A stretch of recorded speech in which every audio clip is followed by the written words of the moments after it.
Well, hello there, I'm Détroit. Look, I've been very sick this week, and I didn't feel like sitting at my computer to draw in Photoshop. Instead, I've spent my time drawing here and there on my iPad.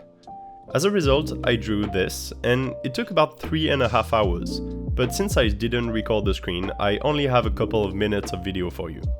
It's fine, I'll make it up to you next week with an abstract ink drawing that's a bit longer. Straight up, this drawing is 100% inspired by a game I saw on Steam called I Commissioned Some Bees. I like this game, even though I only played the free version. You have very complicated artworks with simple color schemes and 100 small bees hidden in the drawing, and you have to find all 100 bees. It's a very relaxing game.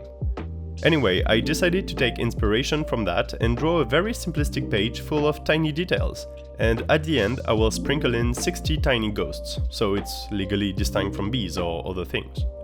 I'm using a round brush with no variation in size to make the style very uniform. I'm representing a foreground with ants and a small river, a middle ground with a plane and a wooden cabin, and a background with a volcano and some hot air balloons. Add in a pastel color scheme with simple variations, and there you have a cool drawing similar to what can be found in the game. There are a lot of small fun things in there. Have a look at the drawing on my Instagram to see all the cool details. That's basically all there is to this drawing. Again, sorry I couldn't make it a longer video. I hope you had a good time watching though, and maybe it's worth a subscribe and a like, and I'll see you next week. Love ya, bye!